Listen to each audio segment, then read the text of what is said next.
Okay, so we've pretty much exhausted, or at least done a decent job of exhausting the provisions of the ksuba. Remember, we got into a discussion about the ksuba because we had learned in this incident of Benos Tzlafchad that wives do not inherit their husbands. And since wives do not inherit their husbands from a halachic perspective, so then the question was raised, well, how are wives supposed to live after their husbands pass away? And that got us into the whole discussion of the ksuba. And basically what we've learned from the ksuba is that a wife is entitled either to a lump sum monetary payment, which is referred to as the ksuba, plus the ikr ksuba, plus any nedunya that she brought into the marriage. She is entitled to a lump sum payment, or she is entitled to be continually maintained by the estate of the husband, meaning she's entitled to food and shelter. She could be maintained by the estate of her husband for as long as she lives or until she gets married again. So she has that choice to make, either the lump sum payment or the maintenance by the estate of her husband. And that maintenance, by the way, by the estate of the husband would apply even if she decides to go out and work. She's still entitled to be maintained by the estate of the husband. Yes, Tina, go ahead. Set a record. We actually got 3 minutes into this year. Go ahead. But that still puts her at the mercy of his kids. How they decide. No, it doesn't put her at the mercy of his kids, because this is an indebtedness that he's accepted upon himself, which has a claim to be paid from the estate, right? So it has a claim to be paid from the estate. If the children are not paying this, then she goes to Beis Din. She goes to Beis Din, and Beis Din forces the children to pay this. Now, there are all kinds of interesting ramifications to this.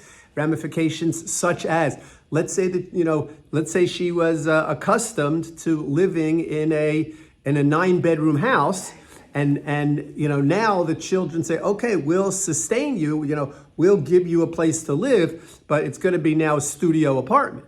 So is she entitled to claim, wait a second, I've always lived in a 9-bedroom house. I expect to be accommodated as I always lived, and I expect you, therefore, to allow me to stay in this 9-bedroom house. And the children say, no, our obligation is to sustain you. We're gonna rent you a studio apartment, and we're gonna sell the 9-bedroom house, and we're going to use that money. So in other words, those are issues that the Beis Din would need.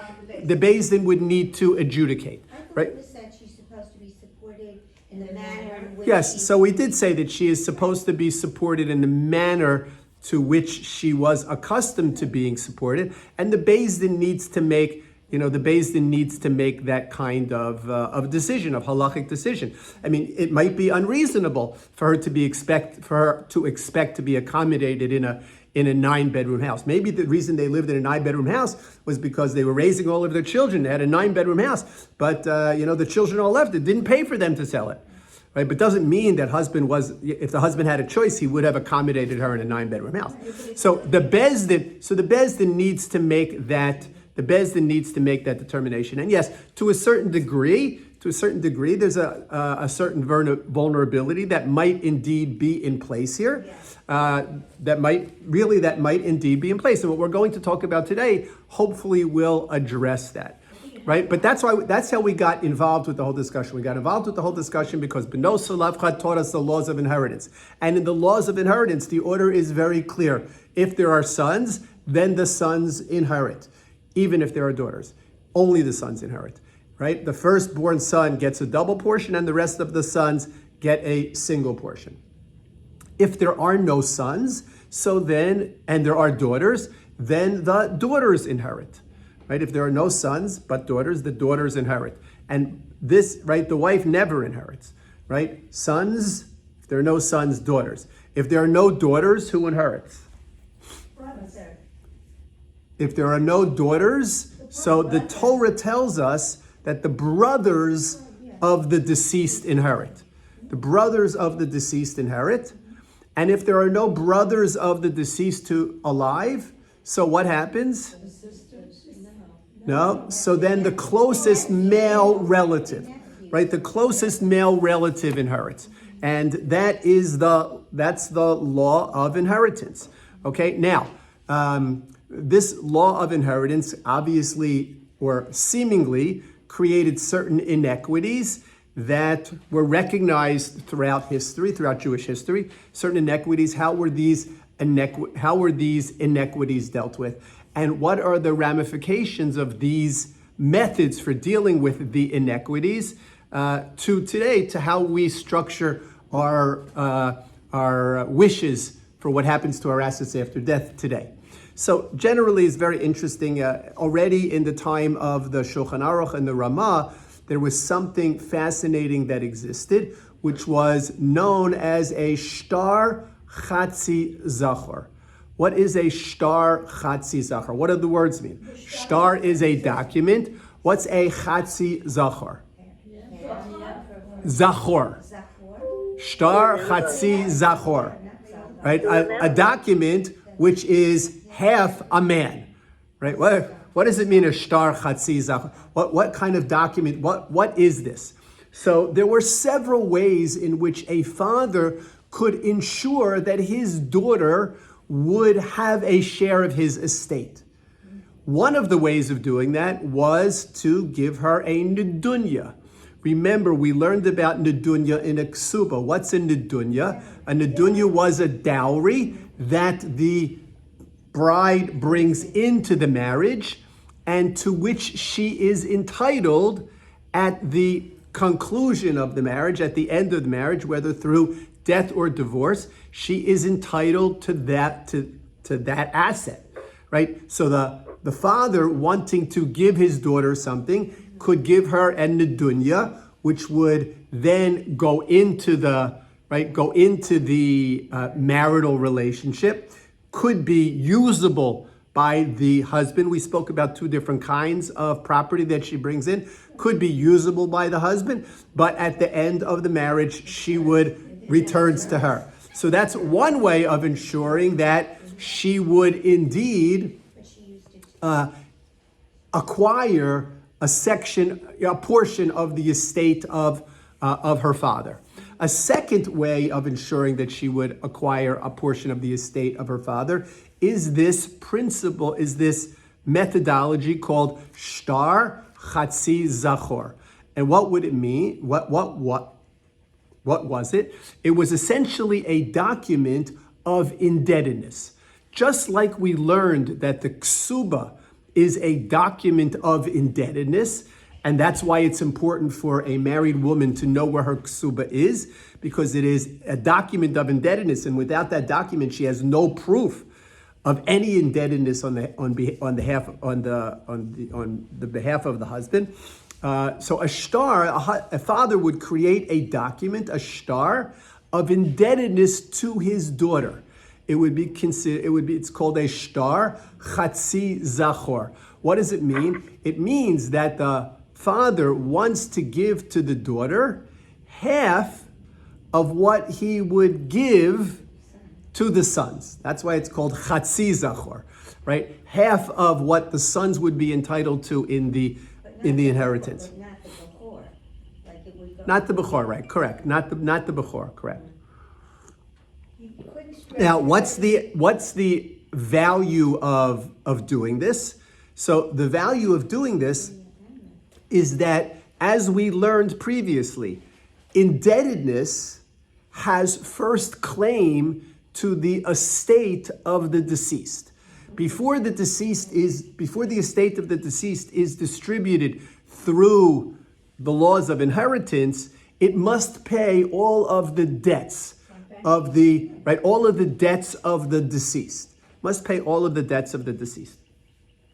So if the father of this daughter or daughters creates this indebtedness, where each of his daughters is now, he has an indebtedness to each of his daughters for half the value of whatever their sons would inherit, whatever that indebtedness is. So that has to be paid first from the estate before anything is distributed to any of the other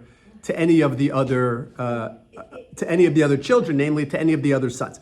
That's what a shtar chatzi zachor is.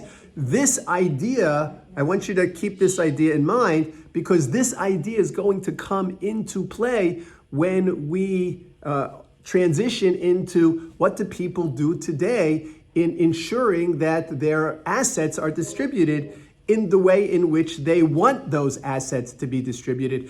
And we will touch upon whether or not that's even proper. In other words, let's say you want your assets to be distributed in a way that halacha doesn't recognize. Halacha tells you how to distribute your assets. In fact, that's actually, I'm misspeaking. Halacha doesn't tell you how to distribute your assets because you can no longer distribute your assets. That's the essence of this discussion. When you die, you no longer have any jurisdiction over your assets. And whatever you wanted to do when you were alive, once you die, it's irrelevant. Right? You no longer have any control over your assets, and your assets at that point are governed by how halacha dictates they must be distributed. Now, if you don't like that outcome, and you want that outcome to be different, first of all, is that reasonable? Right? Is that reasonable? Is it praiseworthy? Is it good? Is it bad? Secondly, how does one accomplish that? If it is reasonable, how does one accomplish that? That's what we're going to focus in on the rest of the shir. When you say halakha, is this rabbinical or Torah halakha? Which laws are these? When you say When you say these, what do you refer to by these? Distribution of your assets. It's a Torah law. It's a Torah law, but the Torah law. The Torah says goes to the sons. No sons goes to the daughters. No daughters goes to the brothers. No brothers goes to the closest male relative. The Torah law is going to be ameliorated by who? The rabbis, or who's going to change this? The Torah law is, if indeed we get there, Okay. right? The Torah law is going to be ameliorated by rabbinic law. Right, by rabbinic law. We have this often, right? We have where rabbinic law, comes and ameliorates, it's a good word, Torah law. So for instance, right, we know that you're not allowed to own chametz on Pesach. All right, Torah law, you're not allowed to own chametz on Pesach. What did the rabbi say? Okay, sell your chametz. Right? Rabbinic law is to sell your chametz. Now, you sell your chametz, you fill out the form, and you do everything, and you sell your chametz, and as much as we try to convince you that this is that the connection is bad, I am sorry. Okay, can you not hear me? Now they can hear you. You can hear me? I'm not sure why the connection is so bad. My apologies. Lagging. It's lagging. Now that might be me. I haven't finished my coffee yet. I'm not sure. So Rabbi, we see. Okay. Wait, hang No. on. The shir is being recorded, so if for some reason you're not Right. picking up things, you'll be able to hear the recording. Please, shh. Okay, good. all right. So you'll be able to, good. right? So hopefully maybe I'm talking too quickly. I'm not sure. Okay, so wait a second. Questions. Okay, so rabbinic law. If it's lagging again, just start waving your hands. And if you see somebody waving your hands, let me know, and we'll try to deal with it. So rabbinic law does ameliorate certain biblical laws. Sell your chametz, mechiras chametz. I'm trying to convince you that this chametz is actually sold. You're filling out the form. You're taping up the cabinets. Do any of you believe that that this chametz is not going to be there at the end of Pesach? No, pretty much not. Right? You pretty much accept that I'll go through this process, but this chametz is going to still be there at the end of Pesach. I always try every year. We haven't done it over the last couple of years, but I try every year to go with Dario into somebody's house and to literally take chametz, because the chametz belongs to Dario, right? To actually take chametz. And, the people are always like, what? You're coming in, you're opening my closet, whatever. Dario's taking a box of pretzels, he's taking, whatever it is, but that it does, that's to emphasize that it really doesn't belong to you. But the bottom line is that it's still a rabbinic loophole that ameliorates this. And the shtar chatzi zachor, which the rabbis instituted, uses Torah principles. In other words, it's not like the rabbis hocus pocus created this document. There is, right, you are allowed to create an indebtedness. How do you create an indebtedness? So 2 ways I created indebtedness. Number one, I give you money. If I give you money as a loan, you owe me that money. I've created an indebtedness. A second way to create an indebtedness is to write it down, to create a shtar, a document. And a document can create an indebtedness even without me loaning you money. I can create that. If I write a document and you and I both agree to that document, and witnesses see us agree to that document, right? And it's clear that we both agree to that document. I create this indebtedness, even if I haven't given you a penny, I've still created that indebtedness. Susan. It's very funny that you're saying this, among the Holocaust survivors, all the brotherhoods that came, they all helped each other out when they came to this country and lended money. And I remember my father showed, because every year they'd come to the house and they'd pay back, but they always signed on a little note. They would write, so-and-so, even though they were like brothers, they all, and this must be something where, Start to create, right? Help to create that finality of that indebtedness. Okay. Okay. Okay, the ketubah, is it signed by the husband? No, the ketubah is not signed by the husband. The ketubah is agreed to by the husband, witnessed by 2 kosher witnesses, and signed by the kosher witnesses. Not signed by the husband, not signed by the wife. Okay, so there's really no indebtedness, I'm trying to think. No, there is an indebtedness. The husband has agreed to create that indebtedness. But how come there's so many other notes? Has nothing to, agunot and indebtedness have nothing to do with each other. Agunot has to do with divorce. Ksuba has to do with indebtedness. That's it, right? Two completely different discussions. I don't want to go down there. Okay, so if we focus back, I'm going to ask you to open up your Chumashim again to page 886. Oh, 886. who's been waiting to ask me a question? Sonia, you have a question? Sonia? Please repeat questions given by the participants, because I don't hear. Could I repeat the questions given by the participants? I hear your answer, but I don't hear what the question Okay, so Tina asked the question about so Raylene asked the question earlier, is this biblical or rabbinic? And what I explained to her was that the actual chain of inheritance is biblical. The shtar chatzi shir is rabbinic. Tina just asked the question about the indebtedness of the ksuba and why there are agunot if there's a ksuba, and I explained that the ksuba and agunot don't have anything to do with each other. Actually, 2 completely separate issues. Okay, go back to. Okay, never mind. So Susan is saying a daughter can come out better. A daughter can come out better than a son. How could a daughter come out better than a son? Because if he has all this indebtedness, right? She gets chatzi what the sons are getting. Right. But she gets that first. Then everybody else, he pays off all his other loans, and then whatever less goes to the sons. No, but how do we only determine half of what. We have to determine half of what the sons are going to get. So we have to take that all into account, right? So they're not going to. It's not that the daughters are going to make out better than the sons, right? Right, but they're going to make out 50% of what the sons get. Right? They're going to make now. According to some people, that might not be good. In other words, maybe I have a son and a daughter, and I want them to inherit me 50%. Right? How do I do that? Let's all open to the Chumash, page 886. 886, back to the Chumash, 886. What do we have here? So the Torah tells us, it goes through the whole Benos Slavcha that we discussed, and Pasuk Zayin, Moshe Rabbeinu says, Kain Benos Slavcha Dovros, that Bnei Slavcha are correct, they get this inheritance. Pasuk Ches, V'el Bnei Yisrael to Daber Lemor, speak to Bnei Yisrael and now tell them the laws of inheritance. Ish ki yamus ubein ein lo. If a man dies and he doesn't have a son, v'ha'avartem es nachalaso livito. Then it goes to the daughter. V'im ein lo bas, and if he doesn't have a daughter, unisatem es nachalaso le'echav. Then it goes to his brothers. V'im ein lo achim, and if he doesn't have brothers, unisatem es nachalaso la'achei aviv. Right? Then it goes to his uncles. Ultimately, every person has relatives, distant cousins. right? In other words, it's probably true. Maybe the uncles are not alive anymore, but those uncles had children. There are always relatives. Always relatives. And you know, there's that famous expression where there's a will, there's family, right? So there's always relatives to whom this estate can go from a halachic perspective.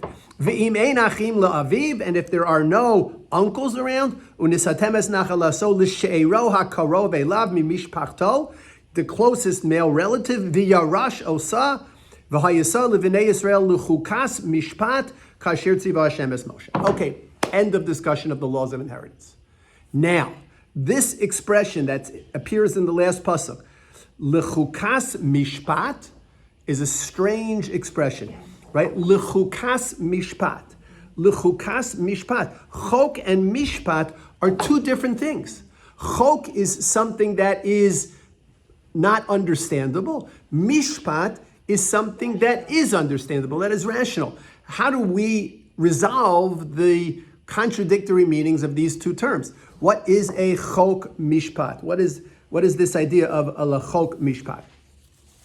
So Rabbeinu Bachya gives a very interesting interpretation, and Rabbeinu Bachya says a chok mishpat is actually a law that should not be changed.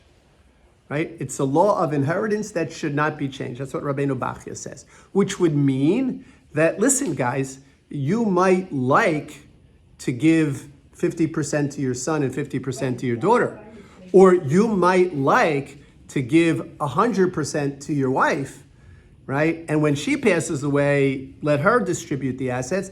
But according to Rabbeinu Bachya, you can't do it. Why? It is a chok mishpat, right? It is a law that is eternally binding upon us and not meant to be changed. Not meant to be changed, right? Fascinating. If you look historically, we'll see there are challenges to this. The Tzedukim challenged this. The Tzedukim said that a son and a daughter should inherit equally. Not only did the Tzedukim challenge this, the early Christians challenged it. Secular law challenged it, right? Secular law challenged it. If you die without a will, how are your assets going to be distributed among your children? Let's say you have a son and a daughter. How are your assets going to be distributed among your children? According to secular law, they're going to be distributed equally. The court doesn't give any preference to a son over a daughter, right? But in halacha, according to Torah law, this was the way estates were to be passed down. Right? Different than Tzedukim, different than secular law. This was how it was supposed to be done, a chok mishpat. However, there is reality. And what is reality? And reality is that these laws of inheritance would often create tremendous machlokes within families. They would destroy shalom bayis. They would ruin relationships. It would be very onerous. You'd have situations of women being on the street, daughters being on the street, right, without anything. So Chazal understood, and this is already, you can see in rabbinic literature throughout the ages, Chazal understood that the Torah's distribution of assets was not necessarily consistent with the values of society as society changed throughout the ages. So Chazal worked to institute mechanisms that could help to resolve issues of shalom bayis. One of those mechanisms was the issue of the shtar chatzi zachor that I mentioned, the creation of this indebtedness. And let's think for a moment about, let's take a stam person, Ruvain, right? Ruvain has $1 million, okay? And Ruvain wants, when he dies, the $1 million to be distributed, 500,000 to his son, 500,000 to his daughter. Let's say Reuven's wife predeceased him. She's no longer in the picture. He wants $500,000 to go to his wife, to his son, $500,000 to go to his daughter. Okay? That's not in accordance with what the Torah says. But Reuven writes a secular will, goes to a lawyer, writes a will, $500,000 goes to my son, $500,000 goes to my daughter. Okay? Has Reuven done anything wrong? According to halacha. According to halacha, has Reuven done anything wrong? No, Why not? because it didn't happen yet. In other words, a will is only. So nothing has happened yet. Reuven has indicated what his desires are, right? Obviously, those desires do not take effect until after he dies, but Reuven has indicated what his desires are. Has Reuven done anything wrong? There are those who say that he has. Why? Because Reuven has indicated that he does not want to follow the laws of inheritance as the Torah obligates him. The Torah obligates him to give $1 million to his son and nothing to his daughter. And he's indicated that he doesn't want to follow that. So if he's indicated that he doesn't want to follow that, perhaps he has violated lichukas olam. Perhaps he has violated this, hold on a second, perhaps he has violated this statement by the Torah that this is how the estate is to be passed down. On the other hand, perhaps Reuven hasn't done anything because all he's done is written up a document, and according to halacha, what's going to happen to that document when he dies? It's going to be meaningless. It's going to be meaningless. But that's according to halacha. Go ahead. Who's asking me questions online? Beverly, go ahead. I thought you said that the daughter inherits half of what the son inherits. Nope, I never said that. The daughter never inherits half of what the son inherits. And if you use the language of inherits, there's nothing to talk about. What I mentioned earlier is that the father can create an indebtedness to the daughter so that when the father dies, this indebtedness needs to be paid to the daughter out of the estate. The indebtedness could equal half of what the sons would inherit. But the daughter is not inheriting half of what the sons inherit. The daughters do not inherit. They get money, they acquire a share of the estate through the indebtedness, but not through the laws of inheritance. Beverly. Betty. No. I thought I had it. But if he writes the half star, He writes the shtar chatzi zachar. Go ahead. and the son was supposed to get $1 million, so half would be the 500, so then they would go down. Correct. Right? In other words, that's exactly correct. The shtar chatzi zachar. Right? The shtar chatzi zachar. Correct. What if he's a bechor? He What? would get more than a- Well, if it's a son and a daughter, right? So he's not a bechor, right? Because he's just a son. He's the firstborn, Oh, okay. right? He's So the first. He doesn't get two. He's the firstborn son, but he has no brothers. I see, so then Right. he only gets half? Correct. Huh. No, he gets everything. Oh, he gets, that's what. He gets everything. No, he gets everything. He gets $1 million. Right? He's the only son. He gets $1 million. If he has a brother, or if he has a brother, so he'll get 500,000. How does it work? I don't know. I've figured out that I need my math people. Sharon, help me out here. Right? It's $1 million. He'll get what? And he has a brother, so he'll get. He gets 2/3. 600, He gets more. He definitely gets more. He gets 2/3 and the brother gets 1/3. Is that correct, Sharon? Is that how that would work? Something like that. Okay, good. Okay, all right. So this, but Betty is right. A shtar chatzi zachar would balance it out. But hold on a second. So has he done anything wrong? There are those who say he has because he's indicated that he does not want to follow the laws of the Torah. And there are those who say he hasn't because he hasn't really done anything. Okay? Let's say that he dies, and the court goes to probate. The court gives the son $500,000, gives the daughter $500,000. Shalom al Yisrael? No. Why not? Because the daughter might be a ganef. Why is the daughter a ganef? Because she's taking money that belongs to her brother. Because according to halacha, Her brother gets the entire inheritance. Her brother gets $1 million. She's got the court gave her $500,000. Court doesn't have a right to give her $500,000 according to halacha. So she spends that money. She's stealing. She's stolen from her brother. What happens if she goes? to Right? the She's stolen from her brother. So that could be a big problem.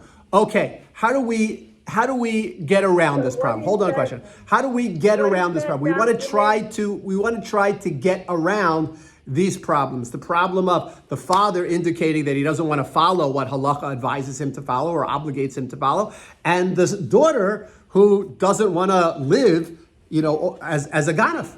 How do we avoid these? How do we avoid these problems? Hold on a second. Okay, so let's look at a couple of possibilities. Beverly, I'm sorry. Go ahead. What is that nedunya? No, the nedunya, she's not married. We're trying to simplify this. The nedunya is something he gives to her when she gets married. But we're not talking about her married. We're talking about the father has a single son and he has a single daughter, Nebuch. He's got $1 million, a single son and a single daughter. Right? He probably gave away the $1 million to have both of them married. Right? But he's got $1 million, a single son, a single daughter. We're going to simplify this as much as possible. Okay, good. So how do we get around this, right? What do we do? How do we deal with this question, right? How do we deal with the question? So let's say we have a principle. What's the principle? Are you allowed to steal from the government? Are you allowed to cheat on your income tax? No. Chas v'shalom. Of course you're not allowed to cheat on your income tax. Why are you not allowed to cheat on your income tax? Why not? Because it's gezela. Because we live in a country that is governed by laws. And the laws say you're not allowed to cheat on your income tax. Whether you get caught or don't get caught, it doesn't matter. You're not allowed to cheat on your income tax. If you cheat on your income tax, you're stealing. We live in a society that is governed by laws, and we are obligated to follow those laws. What's that principle called? Dina de machusa dina. The law, dina, the law de machusa of the malchus, of the land. The law of the land. Dina is law for us.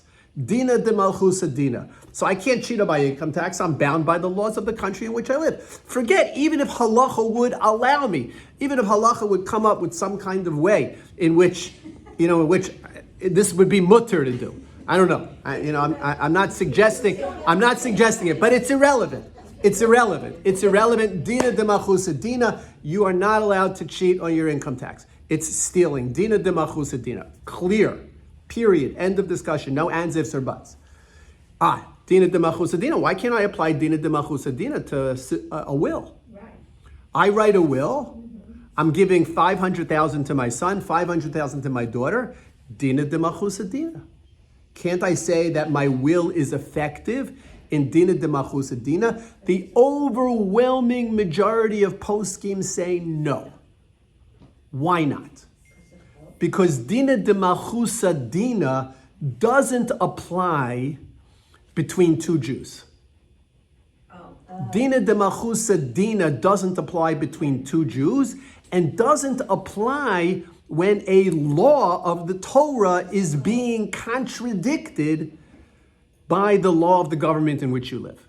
So for instance, if the government passes a law saying it is illegal to eat kosher food, ignore it. Ignore such a law. Government passes such a law that says it is illegal to shecht. There are countries that have that. Right? It's illegal to shecht. They have to bring in their meat from other places. Right? But or else shecht in a way where you don't get caught. But dina de machusa dina doesn't impact on Jews. When it's something between two Jews, between a father and his children, between a brother and a sister, when it's something between two Jews, we are bound to follow the laws of the Torah, follow the laws as the rabbis interpreted them. We're bound by that. We're not allowed to go to court. Brother and a sister have a dispute over property. They can't go to civil court. They have to go to Din Torah, right? Two brothers, right, in business, happens all the time. Two brothers in business have a debate, have a dispute, right, an argument. Have to go to Beis Din, can't go to secular court, right? Now, they often do go to secular court. But not supposed to. Supposed to go to Beis Din. Okay, so Dina de machusa dina, according to the majority of poskim, doesn't apply. There is a minority opinion. The minority opinion, believe it or not, belongs to Rav Moshe Feinstein. Really? Right? It's fascinating. Really? Right? Fascinating. We always talk about Rav Moshe Feinstein, right? But in this particular area, Rav Moshe Feinstein is a minority opinion. And what did Rav Moshe Feinstein say? So Rav Moshe Feinstein wrote in the Tshuva that he believed that a secular will does have a binding authority to it. Why? Fascinating, right? Because Rav Moshe understood it a little bit differently, which is why the majority of poskim don't agree to this. Why after you die, why after you die do you no longer have, it sounds like an obvious question, but it's not, right? Or maybe it is an obvious question, but it'll help us understand. Why after you die do you have no control over what happens to your property? Like I said, it sounds right. Sounds like an obvious question with an obvious answer. Why, after you die, do you have no control over your property? Because you're dead, right? That's true, right? That's true. It's a very simplistic answer to a very simplistic question. Correct.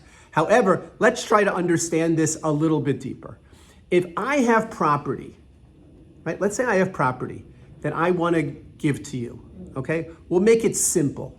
I have an antique clock that's worth $1 million. And I want to give you that antique clock.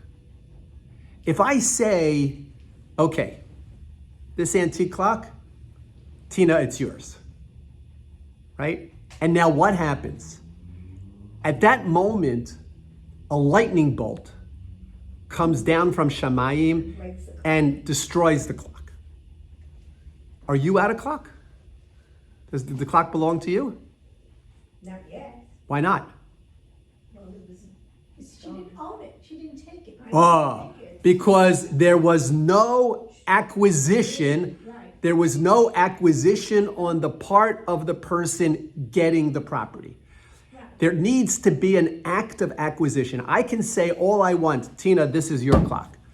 But until, Tina, you actually pick up the clock or take the clock, right? Do an act of acquisition on the clock does not belong to you.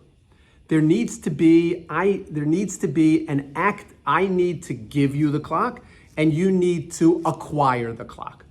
If I'm dead, I can no longer be makneh. That's the term. That's the halachic term. I can no longer give over an acquisition, makneh, the word kinyan. You hear the word kinyan there. Now, generally, when we think of kinyan, what are we thinking about? When I sell my chametz, I give the rabbi a document. What does he give me? He gives me a handkerchief. I lift up the handkerchief. What's that all about? Right? It's a kinyan. We're exchanging something. By exchanging something, I do it under a chuppah as well. Right? You do it under. Right? You do it. Actually, for Ashkenazim, we do it before the chuppah, the chosin's tish. For Sfardim, they do it actually under the chuppah itself. It's an acquisition. I give the chosin something. Chosin lifts it up and he gives it back. What's the whole point of that? What's the whole point of that? So the whole point of this, and this is something that husbands and wives understand, or I should say something that wives understand more than husbands. You can sometimes talk to your husband, and he looks like he's listening, but guess what? He has no idea what you're saying, right? He's not paying attention, right? Right? He's not paying attention, right? He's not paying attention. Some comments I'm not going to repeat, right? He's not paying attention, right? He looks like he's listening, but he's not paying attention. And imagine what happens. Here, we're at the chuppah. I'm talking to the chassan. I'm explaining all of these things to the chassan. What's the chassan thinking? I'd like some of those little hot dogs over there, right? You know, what's the chassan thinking? He goes, mine. I'm going to get married. Is the music going to be when I have food, right? How about this woman, right? How's it going to work out, right? How's my tie look? Whatever it is, right? He's thinking about a million different things. So how do you focus that attention? By having him do something. By having him do something, right? The minute he's got to focus on doing something, right? A physical act. So then that tends to take the listening and refocus it on what's going on. So I say to him, okay, take this handkerchief, and with this now I'm paying attention, right? Because I got to do something. As long as I got to do something, I'm paying attention. If I don't have to do something, I'm not really paying attention. I have to do something, I have to pay attention, right? So that's what the kinyan really does. The kinyan indicates that this is something that I want to do, and this is something that you want to do. So in a transaction, there's a makna, a person who's giving something over, and a kona, a person who is acquiring it. I have to have in mind that I want to give you this. Tina, if I say to you, I want to give you this clock, but I don't really want to give you this clock, right? And I say, I want to give you this clock, right? Whatever that means, or I want to give you this clock, and I'm like, wink, wink, so it's clear that I have no intention to give you the clock. And if you now pick up that clock and walk away, you're a ganav. Okay, but if I really want to give you this clock and I indicate, that with a kinyan, I really want to give you this clock, so then it's yours. A makna and a kona. When I'm dead, I can no longer be makna. I can't give over anything, right? I can't give over anything anymore. That's how we understand kinyan. So Rav Moshe understood kinyan a little bit differently. And what Rav Moshe said was that kinyan means gemiras das. In other words, when I just explained, but gemiras das meaning when I make a kinyan, I'm indicating that I understand what I'm doing and I agree to this. I understand what I'm doing and I agree to this. So basically, what Rav Moshe says is that the secular will. How do you write a will? You write it on the back of a napkin? No. You write a will. You go to your lawyer's office, and somebody has to witness you're signing it, and there's Right. triplicate, and it has to be notarized, and a whole ganze gedilla, right? It says Rav Moshe, that indicates that, guess what? You really understand what you're doing, right? And this is not something that you actually indicated a kinyan now. And so Rav Moshe wrote in his tshuva, and again, not something that most poskim agree to. Rav Moshe felt that a civil will is binding. It is, Yeah, but you could use them to smoke halal. You can't. right. So, but it becomes a whole, correct, or it becomes a whole issue, right? In other words, the court gives $500,000 to the son and $500,000 to the daughter. The son goes to Beis Din and says, I want my $500,000 from the daughter. And the daughter says, I'm relying on the opinion of, the lenient opinion of Rav Moshe. Beis Din has to grapple with all of that. Anyway, hold on. I'm sorry, but I want to keep going a little bit. I want to finish this because our last class before Pesach, I don't want to come back to this after Pesach. Okay, so we now have the following idea. Okay, so Dina de Machusa, Dina, at least according to Rav Moshe, perhaps applies, but the majority of poskim don't say it applies. So what do? What do I do? So remember what I mentioned earlier, this shtar chatzi zachor, right? That I want to give to my daughter. So what do? I create this document of indebtedness. So I amplify this mechanism to allow me to distribute my assets the way in which I want to distribute my assets. Okay? Now, whether I'm distributing them in an appropriate way or not, that's a whole different story, right? But this mechanism gives me a way to distribute that. How do I amplify this shtar chatzi zachor to make this work? So it is literally a document. It's a document. It's a physical document that you can get online, that any lawyer who deals with observant people has access to. It's a document that you fill out, and what does the document do? So remember, what did the shtar chatzi zachor do? The shtar chatzi zachor created an indebtedness to the daughter, so she would be able to claim a portion of that estate in payment of that indebtedness. So listen to what this is called a halachic will, not to be confused with a halachic living will. The halachic living will is who's going to make medical decisions for you when you are no longer capable of making those medical decisions. That's halachic living will, whole separate discussion. Is that an ethical will? No, an ethical will is something different. An ethical will is I want you to behave like a mensch, Okay, well, right? And fascinating. You look into ethical wills and ethical wills throughout the generations. Fascinating, even within Jewish ethical wills. Okay, but no, we're not talking about ethical wills. We're not talking about halachic living wills. We're talking about halachic wills that deal with after death.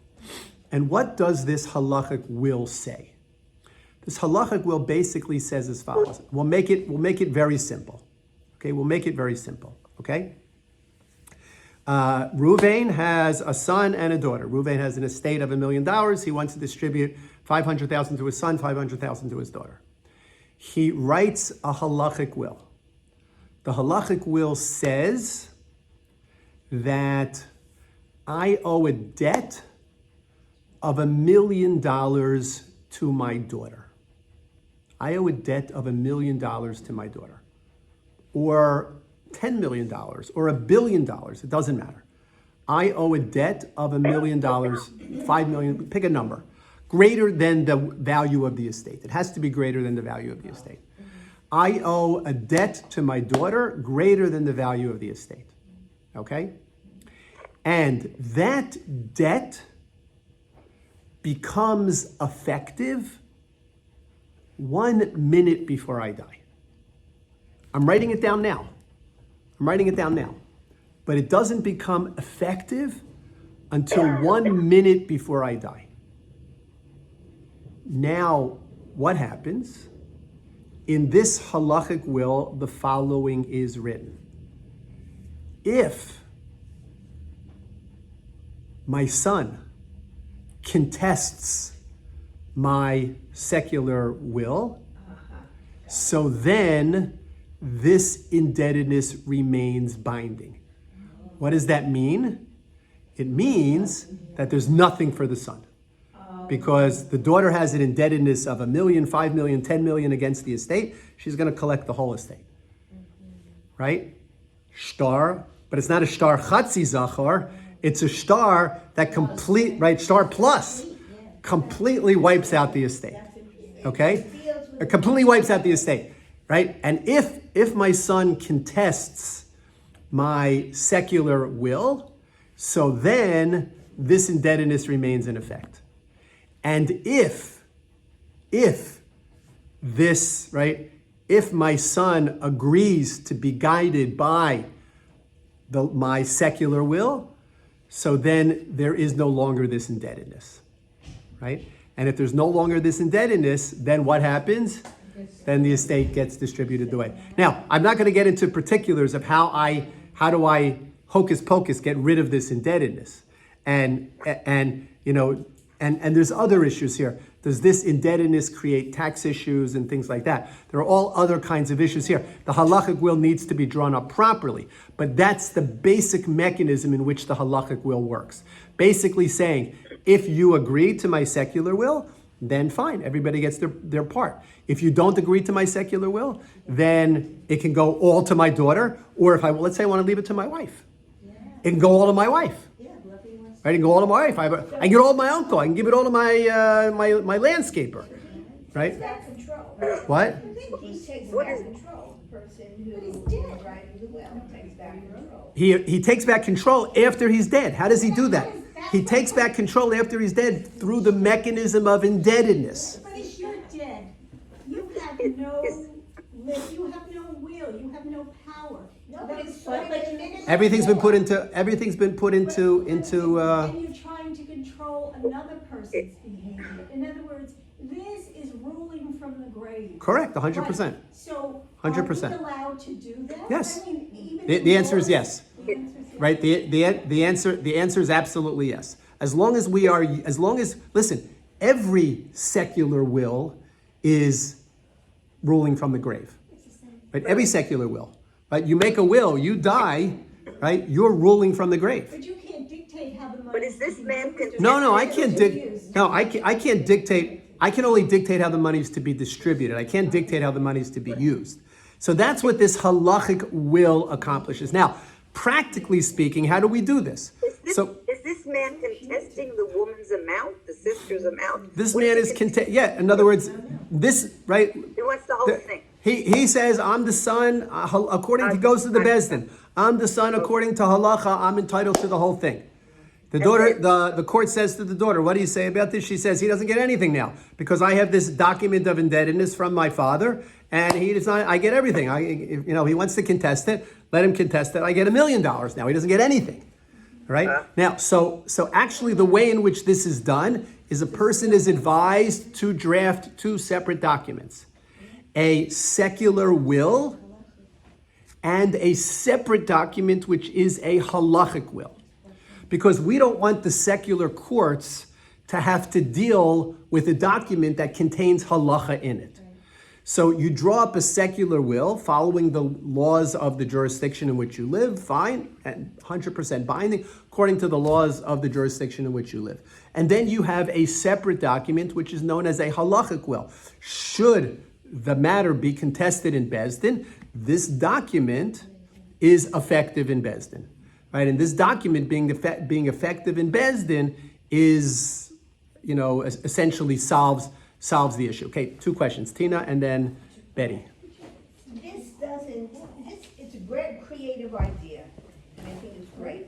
However, it doesn't preclude the fact that there could be shalom bias within the family. In other words, the person's dead and his kids. Correct. Listen, It's not there can always be issues. But listen, even no matter what, I mean, the way in which the Torah mandates distribution of assets can also, there's no way to guarantee. Okay. Betty, go ahead. What happens Betty, if- one at a time. If the person that dies is in debt, owes more than his estate is, are the children required to cover it? Of course.